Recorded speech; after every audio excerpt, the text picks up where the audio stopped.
The U.S. military is now being attacked on a daily basis as it tries to keep supply chains moving freely on behalf of Israel. Donald Trump just got incredible news from the Supreme Court, and Democrats are losing their mind. Plus, DA Fani Willis of Georgia says she is now laser focused on jailing Donald Trump for the rest of his life. Thank you so much for liking and sharing these videos. It really helps me out, so thank you so much. The U.S. Pentagon is reportedly on high alert today as the United States continues to defend Israel's commercial vessels from attack drones in the Red Sea.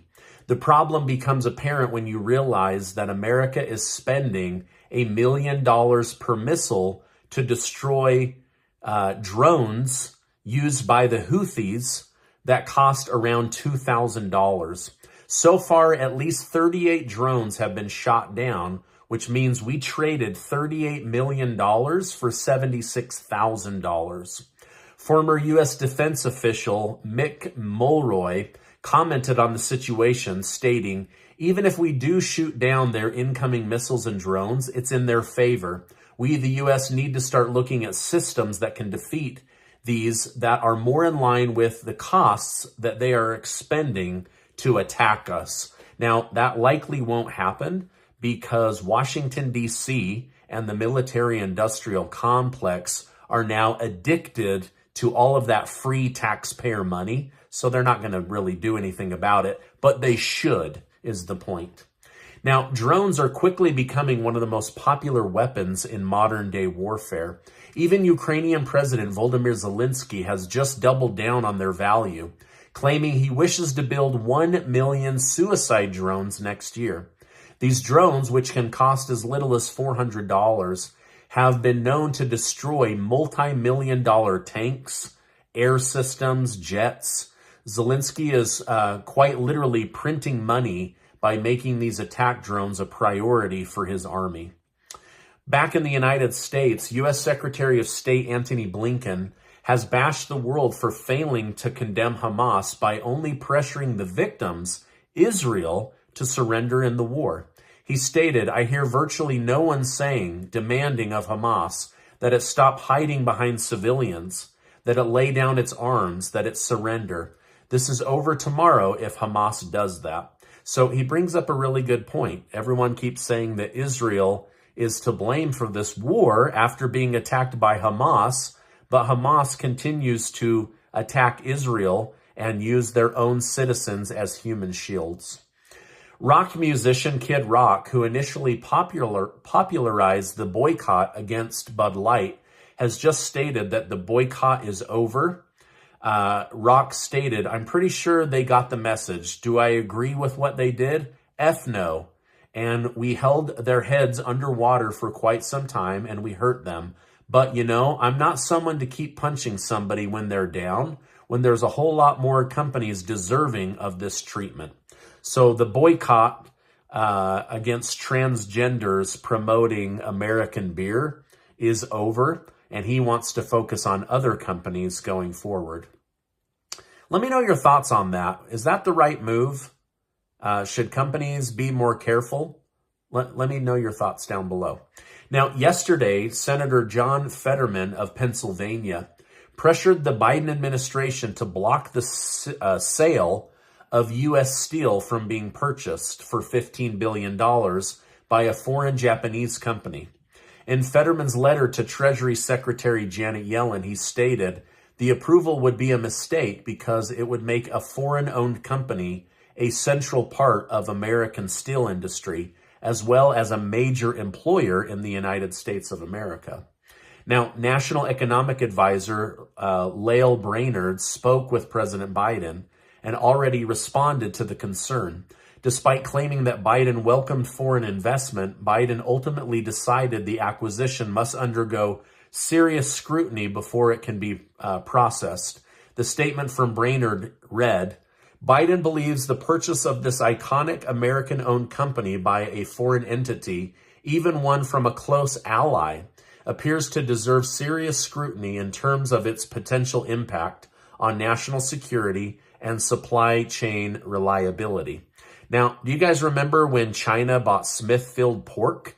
Nobody seemed to throw a fit then, and now China owns most of the pork industry for the entire United States of America, and now Japan wants to step in and be the owner of U.S. Steel.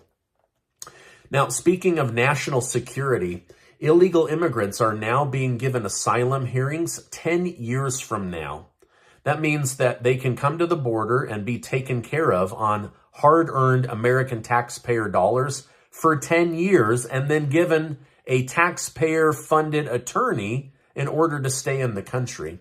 It's becoming increasingly clear that Biden wants illegal immigration, possibly to keep Democrats in power because they know illegal immigrants will vote for Democrats if given the opportunity. Illegal immigration will likely only increase from here on out as the backlog of court trials will only incentivize migrants to make their way to the southern border. Now, in my opinion, Biden knows this immigration party can't last forever. This is why he's trying to get as many people into the United States as possible. With House Speaker Mike Johnson holding foreign funding hostage until border security is implemented, I expect immigration to scale back significantly over the next 6 months, but we will see. Now, if Trump gets into office, this thing is going to stop very, very quickly. If RFK Jr. gets in, it's also going to stop. If Biden stays in office, you can bet it's going to continue and possibly get worse. Fulton County District Attorney Fani Willis just made headlines after she openly admitted she will seek prison time for former President Donald Trump based on his alleged election interference crimes. During a recent CNN interview, she stated, "You can look at the charges, and based on those charges, we'll be recommending appropriate sentences. No one gets a special break because of their status."